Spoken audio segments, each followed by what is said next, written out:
As much as I wanted the tight ends topic, top 5 tight ends in Alabama history under Nick Saban, to be the final segment for this edition of shows, when something new, something fresh is being spawned in terms of Alabama football, it would not be in my due diligence as a media personality to take it and spin it my own way. And with that being said, you are tuned inside the hottest show, hottest form of conversation when it comes to Crimson Tide football.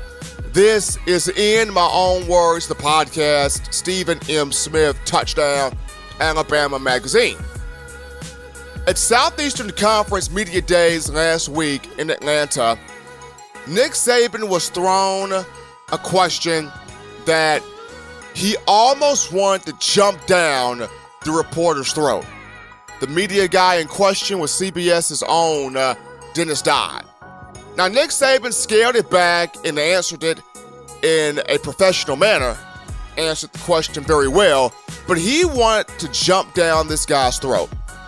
The question was, Coach Nick, with 47 or so days left before we return to college football, do you think Jalen Hurts will still be on the roster? And when the season starts, of course. And Nick Saban's answer, kind of paraphrased it here. He's like, I don't know. I hope he's still there. I would like for him to still be there. I expect for him to still be there. I want to see him contribute to this year's team. And when Nick said that, boy, did the national media take it and run with it. I mean, if you look at the titles of some of these storylines, Jalen Hurts' future at Alabama uncertain. Nick Saban unsure as to whether Hurts will be on the roster or not. National media took that quote from Nick Saban and ran with it. And Coach has to turn right back around and this week attend the ESPN car wash in Bristol, Connecticut. And the moment he gets on the SportsCenter stage, first question right out of the gate concerns Jalen Hurts. Nick Saban, in quote, responds, I actually had a conversation with Jalen before coming up here. He told me, when you are asked the question about if I would be there for you guys, first game of the season against Louisville, I'm not going anywhere. I'm staying. I came to Alabama. I signed my name on the dotted line when my letter of intent, was concerned in 2016. I signed to earn an education. I signed to get my degree. I marched with my degree in December. I'm not going anywhere. I'm staying right here. I'm not leaving. Jalen Hurts, committed to Nick Saban. Jalen Hurts, committed to Alabama football. Jalen Hurts, committed to this fan base. In a day and age where social media promotes self-gratification, instant gratification. If it's not my way, it's the highway. If I'm not the main focus, if I'm not the apple of your eye, I'm getting out of Dodge. In an era in sports to where the NBA, you got players bouncing from team to team in search of bigger contracts, bigger money. In the NFL, where you got players holding out a training camp just because they're not making X amount of dollars. In an era in college football where if I'm not the main guy, if I'm not the primary focus, if the spotlight is not on me, why should I be around? Jalen Hurts, whether he is the starting quarterback or not. Jalen Hurts, whether Tua Tagovailoa has the higher ceiling than him or not. Jalen Hurts, I'm not leaving Alabama. I'm staying. I'm committed. What should have been probably the biggest story in terms of Alabama sports, which should have been the thing that would give Alabama fans the ultimate relief. It won't be a distraction. We won't have to toss and turn wondering what's Jalen gonna do, what's Jalen's decision, how's Jalen gonna play this. He comes out mature. He comes out committed to Alabama football. And what should have been the biggest, well-received, applause, hand-clapped, has become a story of mixed emotions. Majority of the fan base going, yes, roll on, Jalen, yes, great job, great character, love this young man right here. Always knew there was something special about this young man right here. And then you have a small percentage of fans that go, why is this even important? What good does it make? Why does it matter? He'll never be better than Tua. He'll never have a bigger ceiling than Tua. He'll never be able to hold a defensive back in the middle of the field with his eyes and throw a touchdown pass like Tua did. Tua's a light years better than him. Why would he even stay? He's not going to win the job. What's the importance of it? It doesn't matter how much Jalen improves.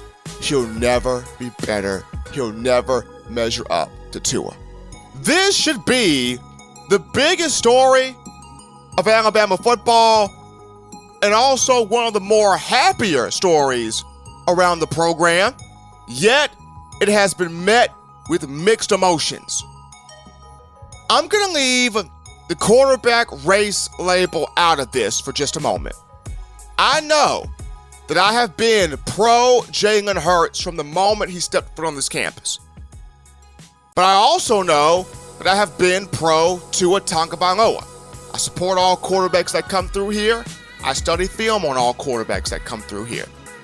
I've met with Jalen Hurts. I've sat down with Tua Tagovailoa. Both guys humble. Both guys great personalities. Both guys love this university. Love to see what's best for the program. Love, care, mutually respect each other. I'm pro both. I want to see both do well. I want to see both exceed. I want to see both excel. I'm pro both. But in just looking at Jalen Hurts for just a minute here, I think every Alabama fan needs to sit back, take a step back, think, reflect, and really appreciate and value what this young man has said and what this young man has done during his time in Tuscaloosa. There are 3 reasons, in my opinion, why Jalen Hurts, what his decision was great, is great for Alabama football, and 3 reasons why Jalen Hurts overall is great for Alabama football. Number 1, the big word that starts with the letter C.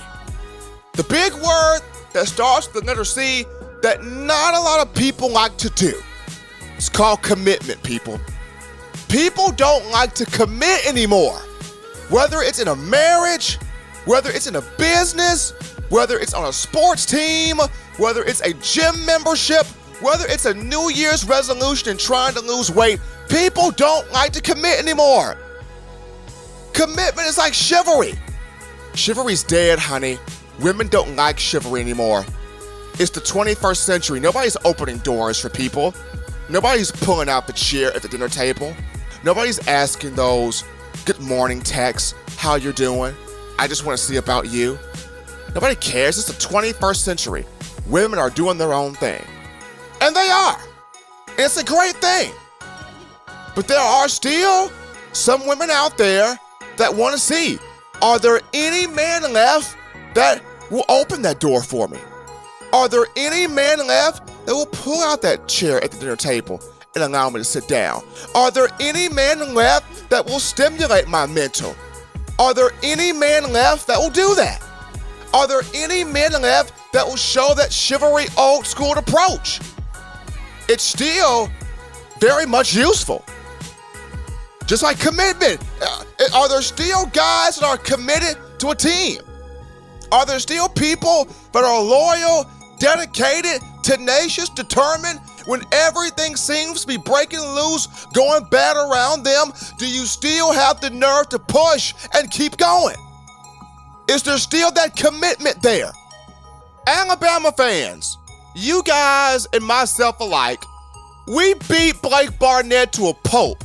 We beat that man down for what he did. Left his team, quit on his team, left high and dry in the middle of the year. How could he do that? How could he? Sat there and just abandoned his brothers in the middle of the year. You still have some fans to this day. If Blake Barnett would have stayed, he could have been the starter. Better passer than Jalen. Pure guy throwing the football. But he left his team. Dipped out on Coach Saban. Even turned around and took some shots at Coach Saban. And we beat that man to a pulp. And yet, here's a guy and Jalen Hurts, despite everything going on around him, despite people putting out little nuggets about, I think he should transfer. I think he should leave. He will never be better than Tua. He will never reach the plateau of Tua. I think he should go. Why is he still here? And Jalen says, Coach, don't worry about me. You don't have to worry about me. I'm staying right here. I'm committed. I'm not leaving this thing. I'm not walking away. Tua may have the bigger ceiling. Tua may be the better prospect, but it's not forcing me out. It's not punking me out. I'm going to stay here. I'm going to keep working. I'm going to keep grinding. I'm going to keep pushing because I appreciate this program. I appreciate you, Coach. I appreciate this fan base. I'm staying here, and yet in his commitment, you got fans belittling him for committing. And it ain't right. You got fans belittling this young man for committing to Alabama, for finishing what he started. Young people can take some notes from Jalen. What he's instilling, guys, it's okay to commit. Just because you may not be the big name, the fresh face, the guy on everybody's radar, doesn't mean pack up and go. Keep pushing. See things through to the end. Once again, I always bring up Levi Wallace in this conversation because he's the perfect example. Levi Wallace could have quit day one. Came in as a walk-on. Nobody knew this kid. This guy wasn't important. This guy wasn't a 4-star, 5-star All-American. No. Guy was a walk-on coming off the street, soaking wet, 160 pounds. But he pushed. He scrapped. He clawed. Nick Saban's going to recognize me. This team is going to recognize me. National media is going to respect me. My time is going to come, and when my time comes, everybody is going to know my name. Put his nose to the grindstone, did not let up. That brother worked his butt off. Stayed. Put his hands to the plow and did not turn back. Commitment, man. Commitment. Could have quit day one when everything was going wrong, but Levi Wallace stayed his butt at Alabama. And guess what happened for that man? Not only did he get his degree, had the best season of his career last year. Led the team 15 pass breakups, 3 interceptions, a pick 6, controlled, locked down the left side of that field, helped the team win a national championship. By God, he's on an NFL roster. Went from no name to cash money. Because why? Levi Wallace committed. Levi Wallace did not leave. Levi Wallace said, I'm gonna stay here. I'm gonna work. I'm not gonna take the easy way out. Jalen Hurts teaching this young generation it's okay to commit. He's even teaching the older generation it's okay to commit. Divorce rate is high nowadays if you haven't seen it. You gotta work out this thing called marriage. Sometimes he's gonna get on your nerves. Sometimes she is gonna work your last nerve. But it doesn't mean just because it's not the way you want it, I'm ready to sign them papers. Them papers now. You work that thing out. Jalen Hurts did all the pushing in 2016 when he came in as a freshman. He did not have the luxury of sitting behind somebody who was a returning starter and learning from them. He was the one doing all the pushing. 2017, Tua Tagovailoa pushed him. Now in 2018, both guys are pushing each other, but to see that commitment from Jalen, telling Coach Saban, I'm staying here. I'm committed to Alabama. I'm not going anywhere. Nick Saban can sleep easy. He can rest smooth knowing that he's got a mature quarterback, a mature player. Commitment. Number one reason as to why Jalen Hurts is good for the University of Alabama. Number two, his off-field leadership. There have been quite a few players that have come through the capstone, been coached by Nick Saban. By their junior year, their rap sheet, list of things they've broken, is thicker than Miss Buttersworth syrup. Rap sheet is about 5 pages long. Whether they have broken a minor team rule, major team rule, have been arrested and charged with marijuana possession, alcohol, weapons possession, domestic violence. In the case of they actually hit the girl, or the girl did, or the girl tried to make it seem like they hit her and they didn't do anything wrong, whatever the case may be. By the time a junior year rolls around, a lot of these guys have a rap list, rap sheet, 5 pages long of things they have done wrong within the program. For Jalen Hurts, you have never seen him in handcuffs in a squad car. You have never seen his mugshot shopped around social media for something negative. You have never seen him in any remote type of trouble. Biggest trouble Jalen Hurts has ever been in is at A-Day when Nick Saban's mic just so happened to get on hot when he was mad at him for not effectively throwing the football. It's the only reason why. That's the only bit of trouble Jalen Hurts has got into. You've never seen him in trouble. Model citizen. Model citizen. You see him out there in the community, he's always encouraging the youth, visiting hospitals, helping out with terminally ill children, helping out with autistic kids, wearing wristbands to support cancer patients, hugging children. The man was just recently in my hometown of Marion, Alabama, a couple of months back, and I didn't even know about it. Nobody told me. Had to hear from a friend of mine, hey, Steve, did you know Jalen Hurts was in town? I'm like, Nick Saban did not even send me a memo that the kid was in town. Came to my city, Marion, Alabama, to speak and encourage our youth, our young people. Always involved in the community. Never in trouble. Hasn't been arrested. Hasn't been charged, hit with anything. Hasn't been in the police car. Mugshot has never been shopped around social media. Model student. I take great pride in looking at the dean's list, president's list, academic honor roll list in terms of the University of Alabama and the Southeastern Conference, just to see how well-rounded the Alabama student athletes are. Every time I look at these lists, Jalen Hurts' name is always on there.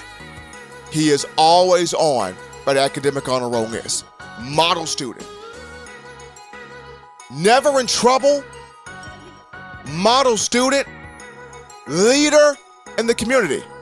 Makes an impact in the community. There are a number of Alabama fans out there that if you part your lip to remotely say something bad about the character of Jalen Hurts, they're willing to jump down your throat because he's always out there giving back to his community.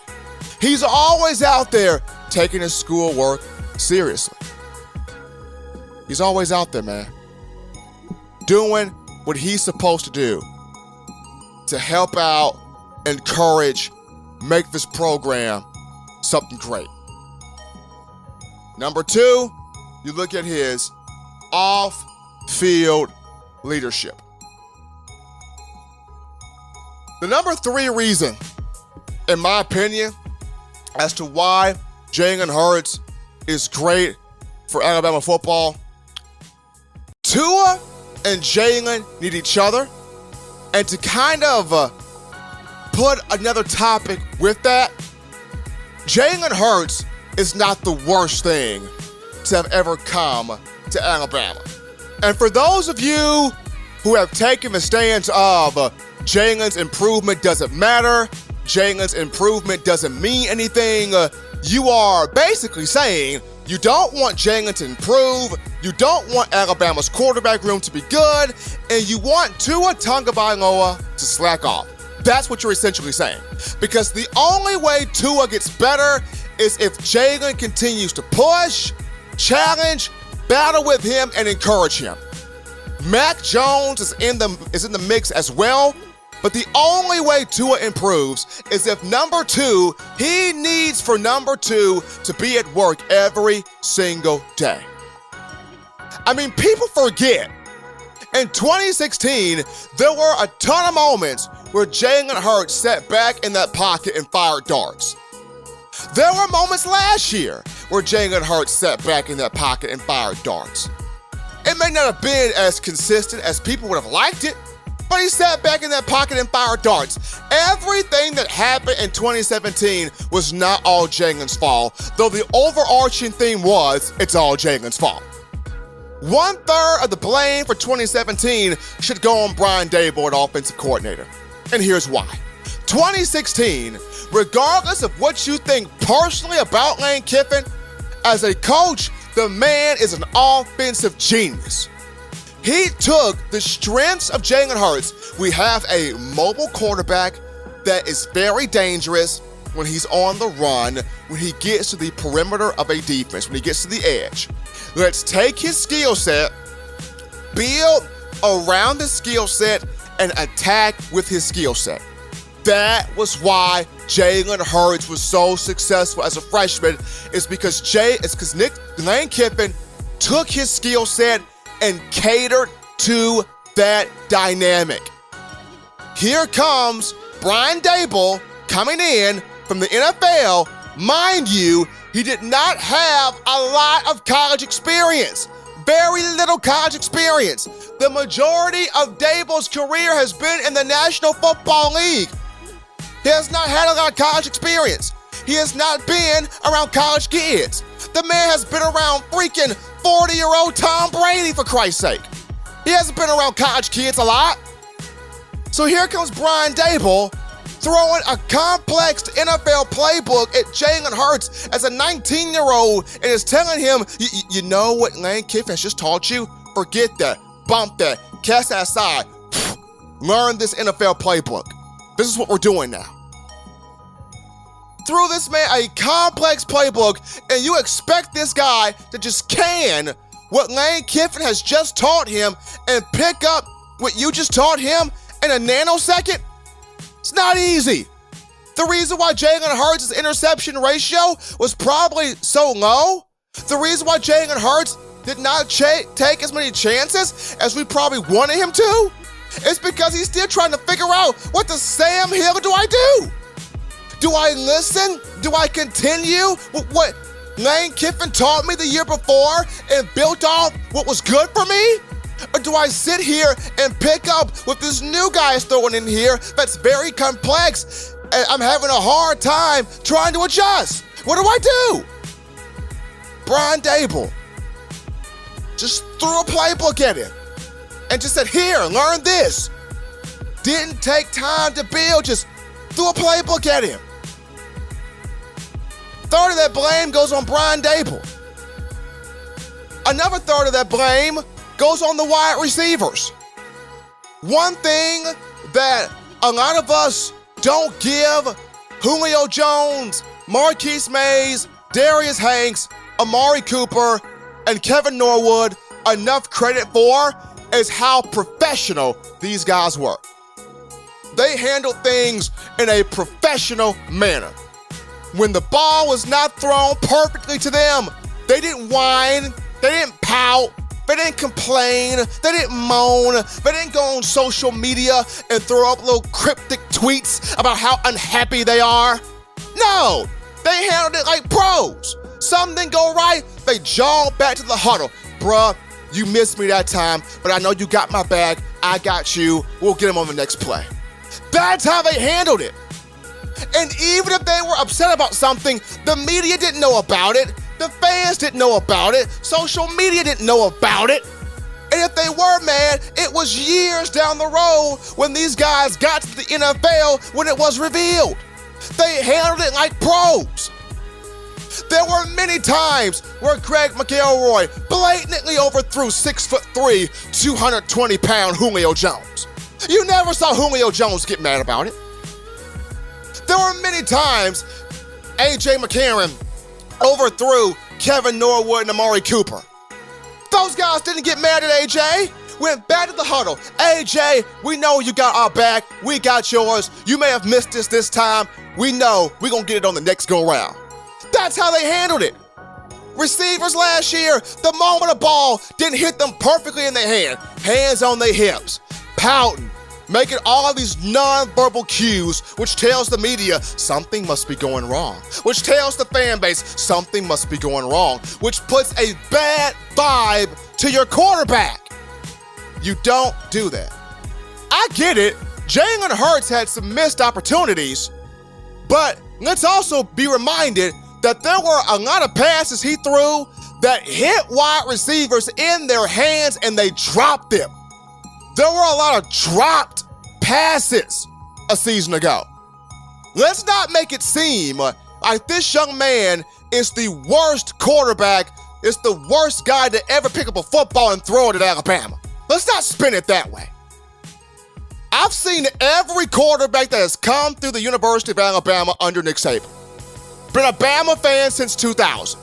Have covered this team since 2009. Greg McElroy wasn't perfect. A.J. McCarron, he grew to be a big-time quarterback. Jake Coker had to learn things. It was a time to adjust for John Parker Wilson when Nick Saban first came in. All of these guys were not perfect. They had situations to where they had rough moments. Jalen Hurts is not the worst thing to ever play at the quarterback position. And for all the ones that say, if it wasn't for Jalen Hurts, Calvin Ridley would have been drafted higher, he ruined Calvin's stats, you can can that right now. Calvin Ridley was not going to be a top 10 pick regardless. You want to know why? Because this year's draft was quarterback thirsty. Everybody wanted a QB. Owners, coaches, GMs, presidents, we're throwing money, we're trading picks, we're trading players off their own roster. Why? I got to have a big-time quarterback, because if I don't have a big-time quarterback in today's NFL, I am screwed.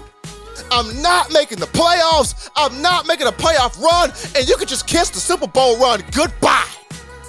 Gotta have a quarterback. The Broncos needed one, the Bills needed one, the Jets needed one, the Browns needed one, the Giants need one, but they chose to go after Saquon Barkley. The Cardinals needed one. There were about 14 teams that traded up to get a quarterback because they looked at this class as probably one of the better classes since 1983, which gave you Dan Marino, John Elway, Jim Kelly, Ty Blackledge, among others.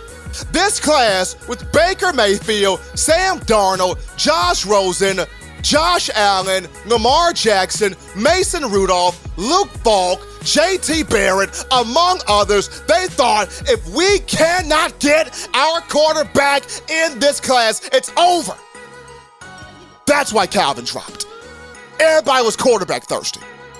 And on top of that, Saquon Barkley was viewed as the best pick, the safest pick for this year's draft. And then you had Bradley Chubb in the mix too as a defensive end, and everybody wanted him too. Calvin was going to drop regardless. Not because of Jalen that Calvin was not a top 10 pick. Boo-hoo! Calvin didn't go top 10. The brother still got drafted. He's still in the NFL. He's still making an $11 million paycheck. Calvin's still getting his.